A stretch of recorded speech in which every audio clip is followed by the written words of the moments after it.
Okay, so today we're happy to have the Dr. Peipei Zhou from the Brown University. So Dr. Peipei Zhou received a Ph.D. from UCLA.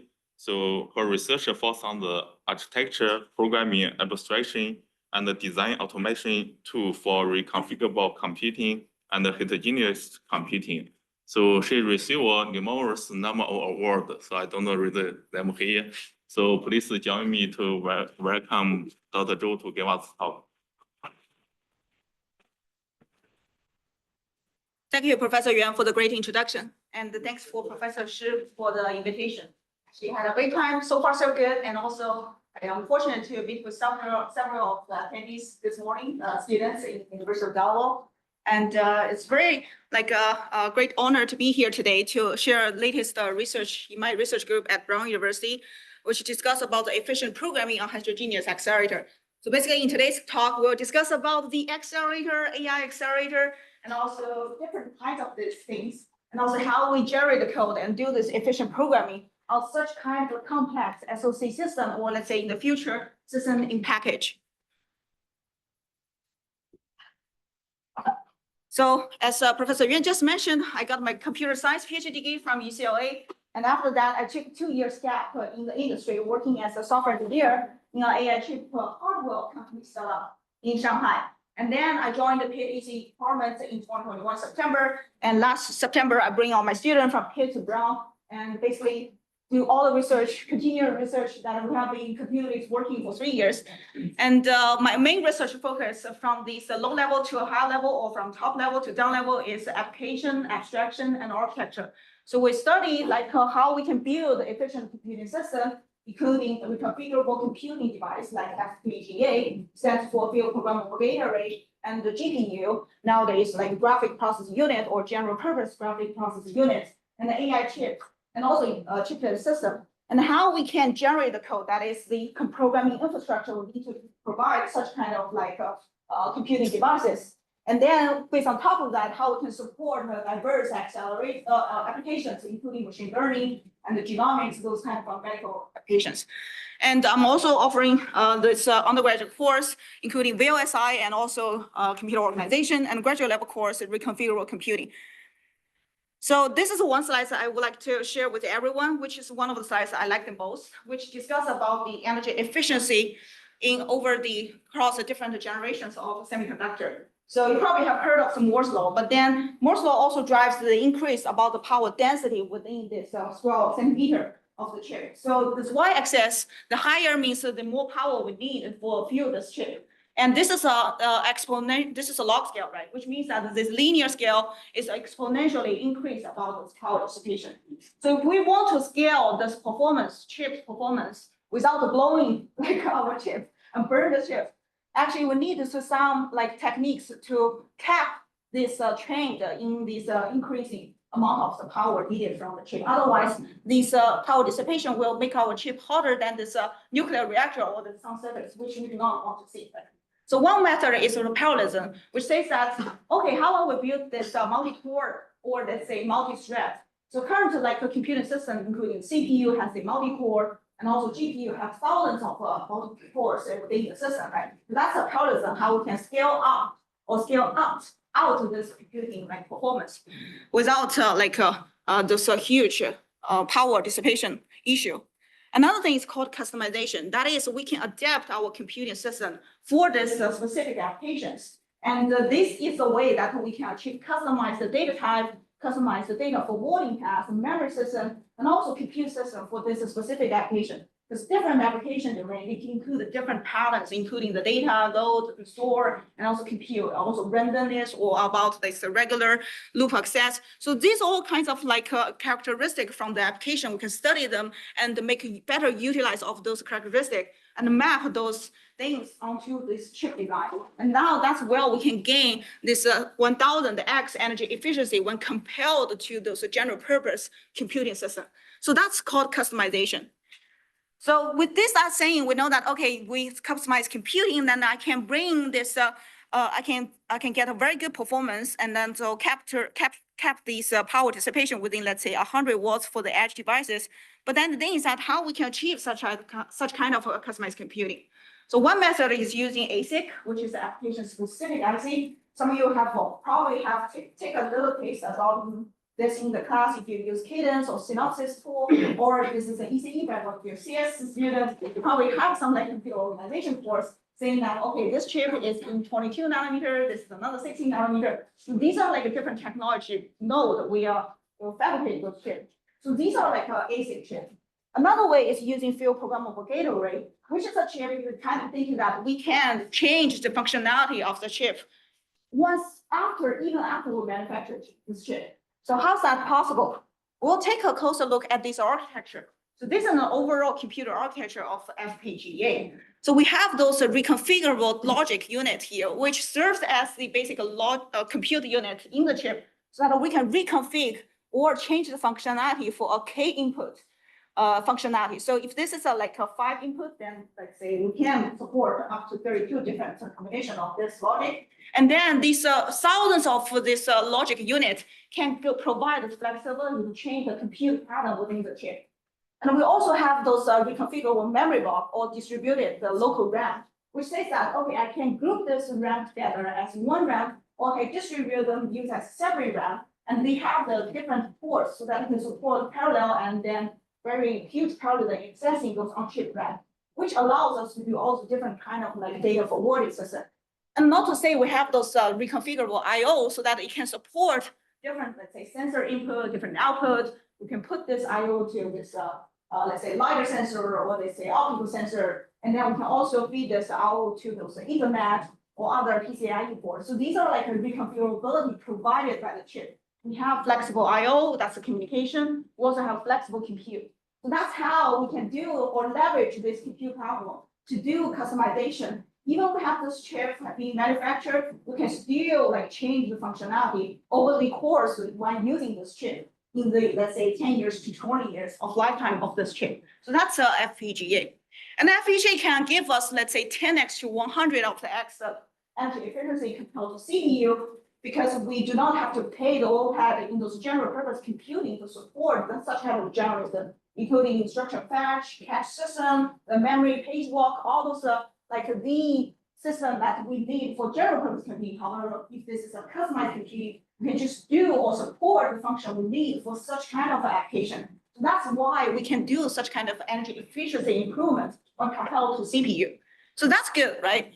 But then the thing is that how FPGA nowadays used in these different domain or applications. So here I give two examples. One is for using FPGA in stencil kernels. So stencil is one of the most importantly heavily used kernels in image or processing pipeline. I kind of think that if this is a denoise algorithm or segmentation algorithm, then one output pixel needs the neighboring a few pixels. If we left and right, up, side, and then down. So these are the neighboring pixels information.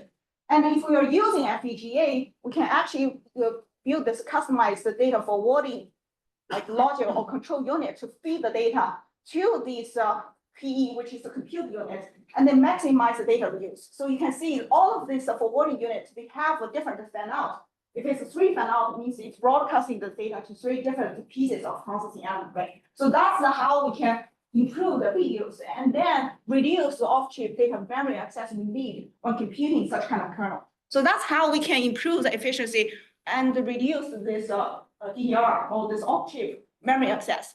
This is one example. And then we have been successfully using the stencil kernel accelerator on FPGA, which is published in ICCAD 2018, and then do this medical image segmentation pipeline. And we reduce this runtime from 10 hours to 30 minutes. So that's the scale of this computation throughput improvement we are being discussing. Another example is in genomic analysis toolkit pipeline. This is one example. So think about this gene test. So those human genome has like tens of billions of base pairs. So each base pair, we can kind of think as A, T, C, G. So these are the base pairs. However, when we have those blood tests and also have this gene samples after those sequencing machine, this sequence from those sequencing machines only a few hundreds of base pairs. Actually, we need to find out where this 100 base pair come from, this reference, this genome. So that's where we need to do this theory aligner, which tells this sequence or sample of the genome is on this reference genome. And this algorithm needs dynamic programming algorithm. So DP is like, oh, I still, so if you have some like algorithm force, there's a DP algorithm which says that, oh, this current step based on the prior step, and the next step based on the current step, right? So we have this kind of sequential dependency. However, there are just so many different genome sequence, and this parallelism is like the data sample level parallelism we can leverage. And then we can put such kind of leverage of such kind of parallelism in this FPGA chip. And these are the different reads. This is a sample level parallelism. And then each sample, they take a different number of cycles to compute. However, using FPGA and this indeterminate latency, we can still deal with it because those channels, they can run as it is, and then feed and then output the data to the off-chip DER. And then we can launch another processing element for another short read. So that's how this FPGA can also give this huge speed up when compared to the CPU processing. So at that time, we have been working on this using FPGA in a cluster. There's 20 servers, and each CPU server hosts one FPGA core accelerator. And then we can do those huge parallelism in terms of the server level parallelism and also the data center within the node level that's scale up acceleration when using this kind of computing solution. And we have been successfully in reducing those genomic applications, this pipeline analysis from 24 hours back to 30 minutes. So that's around like 48x speed up compared to this general processing unit. So we have this huge like latency improvement and also huge energy efficiency improvement. But then the thing is that, what about the other thing? This is just lab application there. What about the industry? Do we see such kind of applications deployed in this industry? And the answer is yes. So it's one example. Actually, this is just one out of many examples. That is Microsoft. So Microsoft has this project Viewpoint, which uses FPGA in their data center servers. So they have been using FPGA for their Bing search algorithm. If we use Microsoft Bing search, you will have actually using call backend using FPGA cores in the data center servers, and also the machine learning algorithm inference. So they leverage those FPGA cores, which is shown here. This is the Altera FPGA. So there are two vendors, FPGA vendors. One is Altera, another is Xilinx. And this Altera core is a core they have to support this large scale machine learning distributed computing. And the key idea is that if they have a huge machine learning graph, and then each graph, this graph of each node is like one operator or kernel within this graph. And they can map this kernel or group this kernel and then map that to one FPGA core. And cascade this data forwarding across the different cores. So together they can build those spatial computing will achieve a very low latency within those requirements, within those Bing search or cloud service latency requirement. Usually is 10 milliseconds. So that's the scale they use, like putting 5,000 data center servers with equipped with FPGA. And this is an overall architecture say that, okay, FPGA talks to another FPGA. This is a cross card or cross chip communication. They are actually talking to each other using those Ethernet port, and the Ethernet does not necessarily need to go across the CPU to talk to another FPGA. So they have those board-to-board communication, and then that's how we reduce the invention from CPU and also reduce the overall latency. So FPGA can talk to each other with those specialized forwarding, package switching, all those kind of protocol implementation. So that's good story, right? Then if that's the case, we should see FPGA now in our, let's say, University of Delaware data center or your lab, right? But then what happens if we change? Actually, I'm curious. So I searched the publication from this Microsoft architecture group. Actually, I was one of the team member in 2014 when I was a research summer intern in this group. So I keep tracking their publication record. So ISCA 14, which is one of the highest ranking architecture conference, and IEEE micro good, SDI good, your IPS 20, that's good. What about after that? What happened? After 2020, I haven't seen one publication from this group. So I give it a thought, and then, but before I give like this reason, I want to bring up a little bit is that, is it because of the programmability or other things? Well, to answer that, I still want to give more background about the programmability, like the current state of the art in using FPGA chip. So FPGA, you can kind of think that it's a chip for the circuits or hardware. To program such a hardware, what kind of language we need to fit into the tool chain to generate the design and map onto this FPGA, right? So the question is that, can every programmer easily design domain-specific accelerator on FPGA? Or the thing is that, can every serious programmer program FPGA? So the answer is yes. For serious programmer means that if you have taken some course in C or C++, or those general programming introductory course, I believe the answer is yes. You can program FPGA by using nowadays the tools called Heterogeneous, which can translate the code into C or C++, and then to the down level register transfer level code, RTL code. So instead of writing, I'll just give you one example. To describe the algorithm of matrix multiplication, this kernel in RTL will probably need a few hundred lines of code. However, in Heterogeneous, we just need 3 lines of a formatted loop to describe these row height of the first matrix, and then row height of the second matrix, and then compute this intermediate data, right? So that's the scale we're discussing, a few lines of code. Actually, I do have a code example. Okay, so this is actually the code example. This is the stencil application, which takes the output pixel, takes the neighboring 4 pixels as input. And you can see this is a 2D image. So in the C code, we want to implement such kind of accelerator on hardware. The C code, that's the input to the tool chain. Tool chain is nested for 2 nested for loop. So this is a dimension of this row, and this is a dimension of this column, and the output needs the input from the neighboring, and then we generate this average data, right? So that's quite, I think, quite okay, because it's just a few lines of code. It's not necessarily like tens of hundreds of or thousands of lines of code. And this is actually the generated circuits were implemented on this board. So I highlighted some of this chip area. So in this particular design, I have used more than 70% of the total on-chip resource. That is, I've used most of the hardware resource provided by the platform, and also highlighted this is like some of the kernels. I highlighted this part. That's the parallel like compute unit within those kernels.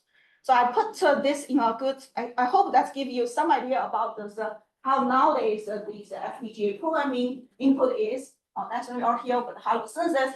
So if that's so easy, then we can basically design any hardware by using those C description and then deploy those designs in the day, right? We should see a very, very good like this deployment or application or accelerator platform, for example, in our laptop or on the edge, in any edge computing inference stage. But then it doesn't seem to look like the situation nowadays. So what happened?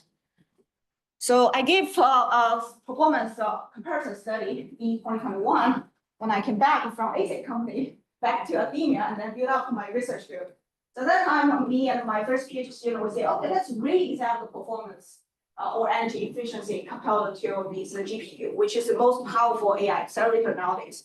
So we use those GPU 12 nanometer, that's the and then GPU 8 nanometer. So we use 2 generations of GPU as the comparable platform. And then we also use the FPGA 16 nanometer. We kind of think it as the same technology node as the 12 nanometer. And then y-axis is the energy efficiency. So this is the energy efficiency when deploying machine learning or deep learning inference on those platforms. And then the higher the better, right? So among all those 3 different platforms, the GPU, even though in the same generation, GPU beats FPGA in this case. And then this part is the this actual like energy efficiency comes from this update of the technology node, right?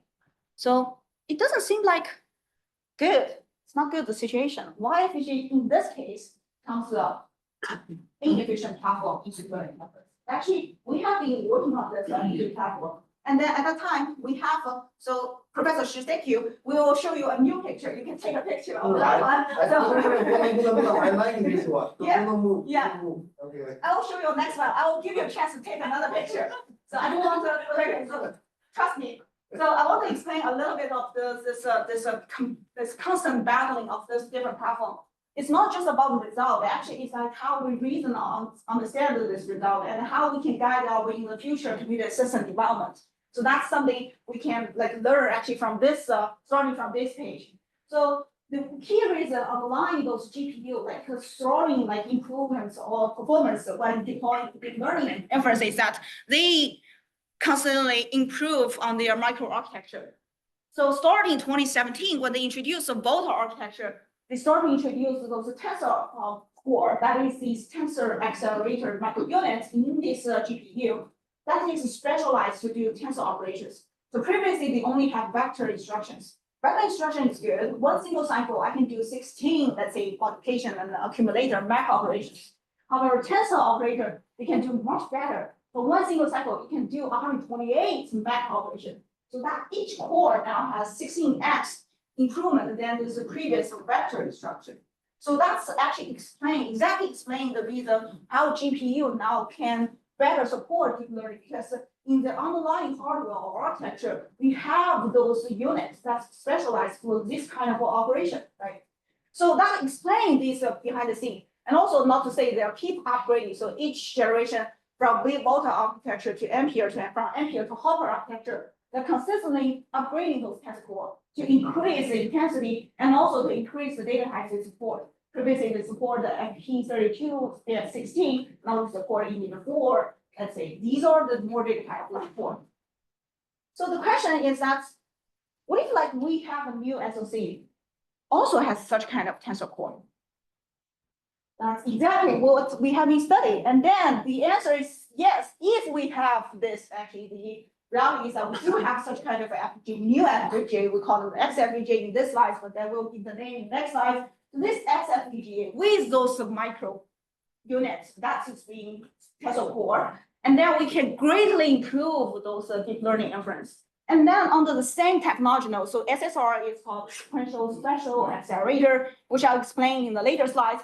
But this SSR framework is compiling all this building code generation framework to generate the design on those 7 nanometer FPGA, which is the same technology node as the Ampere, EKG, this 8 nanometer technology node. So the gain is almost 10x. For example, this one 66 to 123. This is around an 8x energy efficiency improvement. So this kind of like one also magnitude energy efficiency improvement is not from this technology node. It's from, they have the same technology though. It's about how we can leverage this underlying hardware and then do a better job in doing efficient programming on this SoC. So that's the how we can better utilize those SoC. The question is, Yeah. so the orange one, FPGA, Yeah, is the worst. yeah. This one is the one without the tensor core, Oh, without tensor core, yeah. So after But it adding, has vector operation. no, No? no, it's just a logic unit, which Just is a low logic computer, yeah. Yeah. So we can kind of think that it should be a fair comparison, right? If the GPU has tensor core, I also have a tensor core, then we can start to compete, right? And then the efficiency, this 10x efficiency is not explained by the GPUs of the tensor core, but how we change, how we map the design onto those tensor core plus FPGA. Actually, I would argue those FPGA specialized this function units we can create for different applications, explain that extra 10x. That is how we can better do the on-chip memory or buffer management in the system. So that we better leverage all those data we use, which I will explain in later slide. So, Dr. Shi, have you taken a picture of this? Yes, yes. Okay. I'm trying not You're to. more than welcome to, yeah, you're more than welcome to take picture of this slide. So this is the XFPGA. Actually, this is a board. We have those DRAM. This is a chip. This is a different I/O. In this case, it's optical Ethernet, and then other I/O. Another question is that here you use inference. Yeah. Is it true for training? So I would say that it's true for training, because for training we have more, let's say, memory footprint, but then the computation pattern stays the same. Actually, we have been published a few papers discussing training on FPGA. And then we also observe this kind of same scale energy efficiency when compared to training. Yeah, but then the things we need a high bandwidth memory, which is a high speed off-chip DDR or off-chip memory communication. Yeah. So what is this XFPGA? The XFPGA stands for Xilinx Versal ACAD architecture. ACAD is the Adaptive Compute Acceleration Platform. And compared to the previous generation of FPGA, The biggest change is this part. So this is an SoC system. This is a one chip, and this is a DDR, which is the off-chip DRAM chip. And this one SoC has three different components. One is a general purpose ARM processor. Another is the programmable logic, which is the FPGA part. And this part is the AI array, which consists of 400 2D AI cores. Each AI core is one tensor core. And with this AI tensor core, this has a high-speed inter-chip communication towards this FPGA. This is as high as 1.2 terabytes per second. And this is where we start to work on, and then we start to look into how we can program this chip. In the first place is how we manually write the code to program on this chip. What's the best strategy to design a deep learning inference accelerator on this chip? And then it's that when we figure out how to design this, can we do design automation? Can we automatically generate code that I can in the future for whatever machine learning models, I can just create a design on this chip and then deploy that, right? So that's our target. What's the role that the very long instruction work plays? Okay, so the very long instruction word here is exactly to issue this tensor instructions. And the very long instruction means that in the one single cycle, you can issue 7 instructions, 2 load, 1 store, 1 scalar operation, 1 vector operation, and another various speed, something like that. So these are the 7 way instructions. So in one single cycle, it can do load, compute, and store at the same time in this core. This point. Yeah, in this core. But that's not doable in G. That's not GPU is currently like a design, yeah, no. But then GPU use another way to hide the latency in the read and write to the register. So here you already have better power. I do have better power than, yes, yeah. I do, yeah. Yeah, thank you. So since we started working on this, actually we have been successfully find many interesting results and published lines of research. First one I want to highlight is this composing diverse accelerator for matrix multiply. That is our first published work that is to discuss, okay, deep learning inference and most of the time consuming kernels on matrix multiplication. If we can do that good, and we can greatly reduce the latency. So that's our first work. And then the second one is that that's not the end of story. If we accelerate the matrix operation, we should also do for non-matrix operation, right? And then how we can better utilize the on-chip program or on-chip this buffer so that we can do this, finally achieve those 10x energy efficiency. That's the second work, which I'll explain one by one. So it turns out what the journey is not that easy. So in the first place, when we start to work on this, that's 2021. We said, okay, we want to pick a few representative workload, deep learning workloads. For example, this image classification, this transformer using those classification also, or the recommendation system, or medical image segmentation. And then we pick a few of those workload, and then we start to like design accelerator, and then put that design onto this board. That is download the bitstream and run that and measure these execution time. And then we figure out, it's surprisingly not good. The first version, so the charm is the work we give the name. So before charm is that when we start this work, the achieved performance is 49 G flops. So this platform, the theoretical peak performance is 6.4 teraflops. And 49 means that this is less than 1% of the total theoretical peak performance. That's not good. So we take a closer look at our design and figure out the inefficiency, where is that? And then we change the methodology. We design our accelerator system. So long story short, we develop a very flexible, diverse accelerator, whereas all the prior work uses one monolithic customized accelerator. So we increase the number of accelerators being deployed in the system, and we increase flexibility about the accelerator shape in the system. So that's where we get this 32x improvement, and then bring this performance from 49 G flops to 1.6 G flops, which is around like 25%. And we can also do this for other applications. So we can be higher than 50% or 60% of the total utilization of this chip. So that's the performance improvement we gain from this efficient program. But then how we can achieve that? So the thing is that we look at these characteristic of this vision transformer. That's the application we're studying. if we characterize the shape of the matrix computation in this deep learning model, and then plot their size based on this dimension of this matrix. So we have this kind of shape. So the large disk means that they have 5, if we have 5 disks here, means that they have 5 huge matrix type. And then these are line or pairs of a short, smaller disk or little circle. These are actually 768 parallel smaller matrix multiplication. And we certainly observe that they have different shape, right? Different shape means that they have different requirements in terms of computation and the communication ratio. So this ratio is different.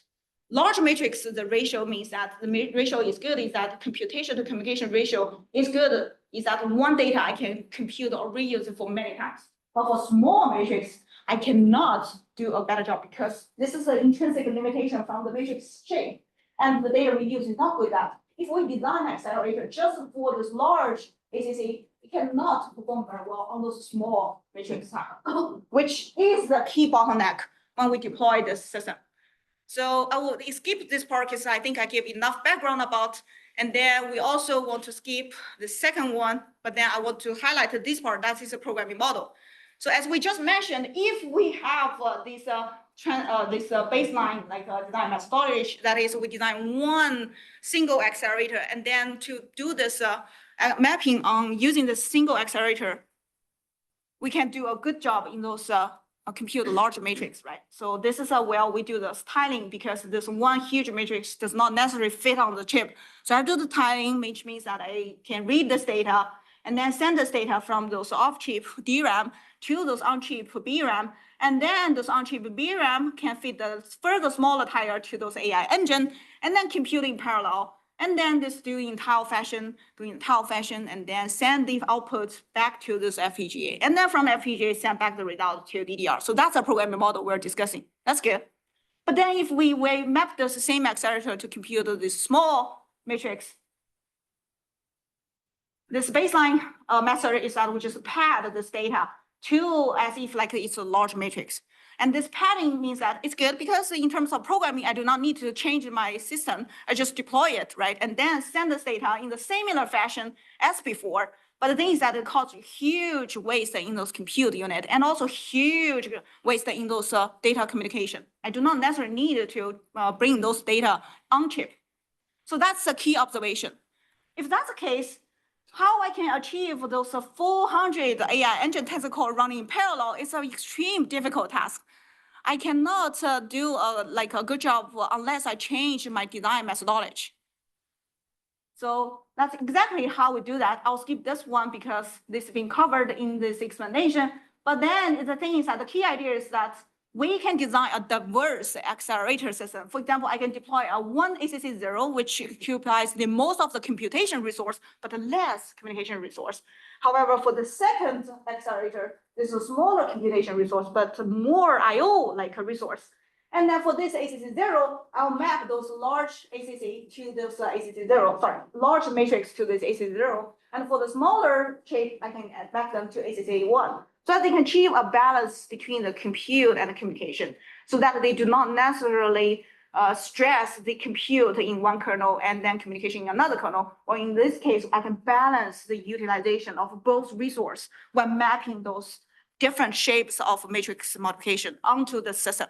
So that's the key idea. And actually, this can only be done in FPGA because this is where we have those customization in terms of data forwarding the data like a fetching unit. If this is a GPU, first of all, GPU does not allow us nowadays, if it's programming in CUDA, that we can only program GPU in a batch fashion. That is, for each kernel, I just use all those GPU resources. For another kernel, I just use all the GPU resources and one by one sequential call. Whereas in this case, we have spatial because these two ACC, they physically exist there, and then there are two operations running at the same time. So they are in this time fashion, they are overlapping each other. So this is where we have a spatial parallelism. And that's the flexibility provided by those FPGA logic, which is not enabled by the tensor core, because tensor core is to do those compute by themselves, right? But then the logic or the FPGA provides this flexible data movement and also on-chip buffer management to enable such kind of technique. And also we need a code generator. That's our work. Question. Yeah. FPGA internally has memory. Yeah. And here the DDR4 is on the motherboard or is? It's on the same motherboard, but a different chip. Yeah, Okay. yeah. And this next question. So for, you take NVIDIA's GPU, their GPU right now all used on CoWoS. Yeah, yeah. CoWoS is this So- 2.5D, like interposer. Exactly, Yeah. so their GPU core and the memory that's on CoWoS. Yeah, yeah, So their communication latency is much, much lower yeah, than yeah. on the motherboard. Yeah. So you are not doing a fair comparison to your disadvantage. Actually, I'm doing like, I'm making my life harder because of this. I do have a chip which has this tensor core and the FPGA and HBM in the same chip, in the same package, sorry, in the same package, in the same package, yes. I do have that. It means in the same motherboard. In the same package, in the same like chip, like the shape is like the chip. I'll show you pictures. How do we make that for you? This is Xilinx commercial one. Yeah, that's also Xilinx commercial product. But then they do not provide such a mapping framework that can efficiently do design on those chips. But Xilinx made over using CoWoS. Yeah, already. Already We are the using first company to use our core since 2009. Yeah. Yeah, AMD, they adopt Xilinx. AMD now is a giant with CPU, GPU, and FPGA. But then the CoWoS technique is introduced in Xilinx. Later, they put that CoWoS packaging tool for their CPU products as well. So CoWoS is a 2.5D interposer design. So then we actually have this like a methodology, new methodology to program the chip. But then things that how we generate the code that can describe the exact accelerator system I want to deploy on this chip, right? So you probably have some like a class and then take a taste about programming for embedded processor code, which is this C code, this is embedded C. But then to program FPGA, we just mentioned this C or C++, and then generate the circuit, and then use the backend tool to synthesize those design, and then generate the base rate. But also the AI tensor cores, these are instruction-based cores. So also we're using the C intrinsics to program such kind of like instruction-based core. So these are all C level. And we need roughly like 1,000 lines of code for hypothesis, and then a few hundreds for this intrinsic tensor cores, and also let's say 300 lines of code for the host that is called the CPU in this chip. But still, it's around like thousands lines of code. We do want to reduce the programming effort. So that's exactly why we propose CHARM framework that is composing this heterogeneous accelerator for matrix multiply universal ACAD architecture. And then we want to handle those imbalance or let's say mismatch between the computation workload for the underlying hardware, and which we want to balance the computation and computation. And also we want to explore the security color provided by the tensor core. And also we want to make it easy to use so that all the users who want to deploy deep learning inference, they can just use our tool, feed the inputs for this deep neural network description, and then generate the bitstream or generate the code that can actually run on this chip, right? So that's our end goal. That's exactly how CHARM is being designed. So CHARM takes inputs of this AI model description. This is now we support PyTorch, and then this is another like a hardware profiler information. Let's say that so I have probably in the future I have different generations of this similar type of chip. They probably have a different off-chip like communication, including that the DDR is different from HBM. That's just Professor mentioned. If it's HBM, we have higher throughput in terms of off-chip DDR. So we need this kind of information as well to take into consideration of the design. The third one is a hardware constraint. So maybe there's a case that the user want to just use half of the on-chip resource and then reserve another half for this pre-processing stage. Let's say we need to do signal processing, we need to do some like decryption, encryption, this kind of thing. So with that, we can generate the final code and then use the backend Xilinx tool to generate the bitstream. So these are the bitstreams that can be readily deployed on this chip, and then we can boom start and then hear the raw of the fan and then start to do the computation. So that's the input and output. But then within between, we design the modules that can allow us to do, first of all, we need an accelerator template so that we know how to generate a code based on this template. But then the parameters we fit into those templates, we should figure out those numbers, right? So that's where the device-based acceleration help us. And then in order to get a very accurate design without actually running the census, we need a performance modeling. So those are analytical modeling is where we use mathematical description to help us find all those optimized design. And then we have those code generator and then long time to help us to deploy those bitstream. So these are the modules. And then with all those components designed, we can have those design space like exploration when deploying such kind of accelerated system on chip. I'll briefly talk about this by using 3 minutes about roughly, but then I hope this can give you an idea about how those maybe you have done this before. Plus, in many compiler design, actually we need some kind of analytical modeling to give us some idea about which way I should do further optimization. So this is an analytical modeling example, one of the analytical modeling example. So for example, if I have such kind of mathematical model, so that if I take those model shape into as input and also these hardware resource constraint as input, I can design different accelerator or different hardware. But among all those candidates, I need to choose one that meets the requirement. So the requirement means that within certain hardware limitation or hardware resource constraints, I want the highest throughput, right? So in this example, if there are no limits on this 100%, then this one is the best one. But if this hardware constraint says I can only use 50%, then probably this Viewpoint is the best one. So this is the constraint optimization. We have such kind of thing, modeling mathematics, which takes a few million or microseconds just to generate this performance based on any input. So that's our base model. With this model, now we can compose diverse accelerator. So think about that. If I want to do this scheduling method by assigning m different computation layer into n different accelerators, what's the complexity we're discussing now? So I have n different accelerator. I have an m layer. So for each m layer, I potentially can map that to n different ACC, right? So that means that n multiplied by n multiplied by n. That's the most exhaustive search. We are using this baseline algorithm. That's exhaustive search. I just iterate all those candidates and then put this a system. But then that's exponentially, so we cannot afford such a kind of huge design space. What about the other methods? So based on observation that we want to allocate those huge operator to those larger SCC and then small operator to small SCC, how about we sort them based on their shape? And if we sort them, and then we can assign this different partition, either using 4-1 and then either using 3-2. So for example, in this case, I put 4-1, and I can feed this constraint into ACC1 and then feed this to another ACC. And then together, we have optimized or let's say overall throughput. So in this case, let's say this overall throughput is 1.8 teraflops. So that's one candidate result, right?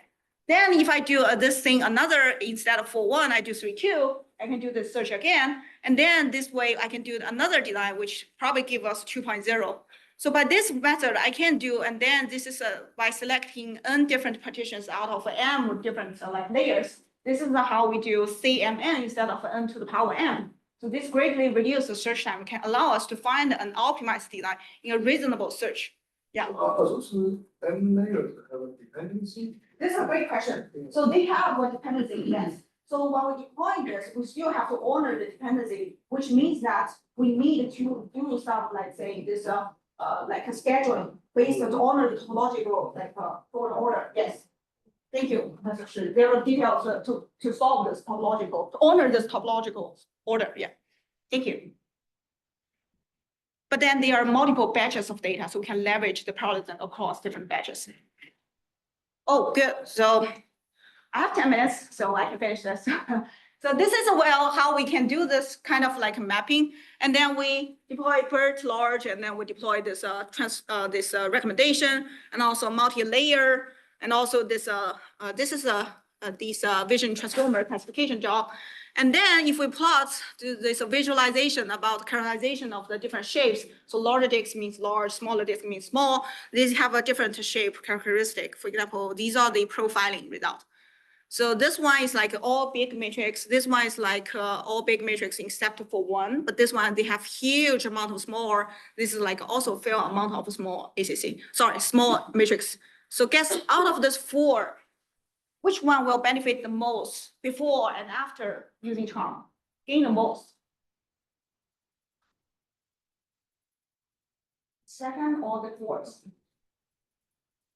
The second, right? So the second has the huge shape variance, which means that in the first place, the baseline wouldn't be good. And then by applying this diverse ACC composer, we can bring this utilization to a very good scale. So that's exactly what we observed. So we put this 4 different applications and then show this 5 different design choices. The first 2, we can kind of think of as the baseline, one good baseline, one not good baseline. But this one is that the conclusion is that by using charm, we actually can, if we compare this baseline towards this optimized design point, which is the 3rd one and the 5th one, that is the best among all the design choices provided by charm, we can successfully improve these performance in throughput by 32x for vision transformer. Whereas for Birdie, that's around like 5x. For NCF and MLP, like the baseline accelerator still do a good job because they're all hugely like dominated by large ACC. One ACC is good enough, which is good because charm can still find out this design choice by doing the search to confirm that this is good enough, right? So that's the charm. And I do think this is only the start of this line of research. And then later we find out, okay, if that's the case, we probably want to deploy this similar idea to other GPU platform. We really give it a thought. And then let's say in the future, I have those programming interface that allow me to partition the GPU resource as diverse ACC. I can also bring GPU performance to a better scale. So this is one very preliminary result shows that if this is the A10G NVIDIA GPU, and then we deploy those one model on this one, and then the estimated gain is around like 1.37x gain. So this is also good because the GPU, if I buy them back, and then by just changing the code, I can improve the overall data center efficiency, right? But the thing is that, unfortunately, for these generation NPR architecture, they do not allow this kind of flexibility to do this flexible partition. Yeah. Is it hindered by CUDA? It's hindered by CUDA and also PDX level. I cannot see them also. No, I cannot. I can only do hacking, but that's not flexible as FPGA, those programmable logical control. Yeah. So these are the story for this matrix. Then we still need to cover this non-matrix kernels, right? I do have like 8 minutes. And then this non-matrix model kernel, they are actually not that computation intensive. They are hugely bounded by I/O. They have given me very nightmare, saying that at that time I still remember is that we do this good acceleration for matrix, and then this time has been greatly reduced, and then the system bottleneck becomes a non-matrix due to Amdahl's law. We still have to fix those non-matrix modification kernels, right? We actually did this profiling, and then we figure out this profiling says that this non-matrix modification kernels takes less than 1% of the total computation, but actually runtime is around 50. That's half in the whole end-to-end application provide when running on GPU. So that basically says if you do a great job in those matrix modification, eliminate all the runtime for this part, you still have half. So that's the maximum speed up you can gain for the end-to-end is just what? 2x, right? Amdahl's source is that this is not good. I should do a better job for non-matrix modification also. So if we take a closer look at all those non-matrix kernels, they're basically, let's say, data movement, transposes to change organization of those hard matrix being put on the DRAM or the DRAM. And then layer norm is just a scan one and then do another scan. Another GLU is also these are also element-wise kernels. So they take huge need for this I/O. Let's say if we cannot do a good job for them, then the system is bottlenecked by those non-matrix kernels. So that's where we start to look at what if we have a design that can do let's say on-chip forwarding to manage all those intermediate data from matrix kernels and non-matrix kernels instead of kicking them out back to those DDR or HBM. How about we save them on chip as long as possible or as long as our size fits on chip? So that's why we start to take a closer look at these models. Actually, these are a good range of great, I think a fairly amount of different models sitting in this range. That's around model size is less than 30 to 40 megabytes. And then if the model size fit into this size, and then I can do this we can do this customized data forwarding between non-matrix and matrix kernels. And then someone has asked me, what about the large language model? Model size 1 gigabyte. Can you do that? The short answer is yes. By using those spatial computing, so we can chain all those boards together and then put all those boards as if like all those weights can occupy all those on-chip RAM. So that's exactly the reason I think now I quite I get a better understanding about why Microsoft in the first place used all those chain FPGA together for their deep learning model in the first place. And also explain some of the latest startup companies, let's say Grok, Cerebrus, this wafer scale computing, and also some Bonoma, they have 200 megabytes on chip RAM to 1 gigabyte of on chip RAM just to enable this. But if we have those chips, we can also chain them together by using optical interconnect or Ethernet, 100 gigabits Ethernet. So that's also doable. So, well, I feel this is out of scope of this talk, but then we have some way to scale up the design in a good fashion. So in this way, we can solve this by accelerating this non-matrix and matrix kernels, but also we want to solve a very critical optimization is that in different design scenarios, they have different latency requirements. So we're not necessarily optimized in terms of throughput. So if we are doing throughput optimized, then why not just using like a GPU training data set? That's like the highest amount of data volume and the highest need for the throughput. But then if we deploy the inference, well, the data amount or volume is not huge enough. And also we have a very strict latency constraint, let's say in autonomous vehicle or in this data cloud or like services, then we should care about the latency, right? So the constraint is within certain latency target and then throughput optimal design. So we do have this changed or improved design like optimization question. And then we also want to solve a critical like design choices. That is whether we do a fully sequential design, that is just one ACC, map all the kernel on this one ACC, or fully spatial design, which is another extreme. I'll skip some of the slides, but these are the time flow when we have sequential only ACC. That is, we have one ACC, but then sequential call them one by one. 0, 1, 2, 3 are the different nodes, are the different operator in this deep learning model. And the fully spatial means that if we have 4 nodes in the model, I just put 4 ACC there. And then spatially, they are running in parallel because we can feed into 4 different batches of data to feed or sustain this computation in this pipeline. But then there are intermediate design choices there. That is sequential spatial combined design. I can do 2 instead of 4. I can do 3 instead of 4. I can do 1, but then tell me which one is the better one, right? So this is optimization we have been solved. So this is a sequential spatial ACC. So this is like the latency throughput trade-off. We can show that this sequential design is good in terms of the lowest latency I can achieve, but then this final achievable throughput is very limited. But then spatial can do a very good job in this high throughput, but the latency cannot be further reduced to 0.3. So there's a trade-off. Whereas our design point is here. So this design point is better than this design because it has a better throughput in terms of the same latency requirement.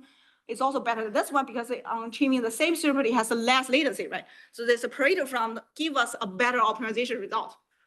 So if you're interested in the detail, you're more than welcome to find me, but then I'll skip the intermediate, the slides, and then show where's the GPU. Where's GPU? Okay, I'll skip the architecture detail. You're more than welcome to discuss with me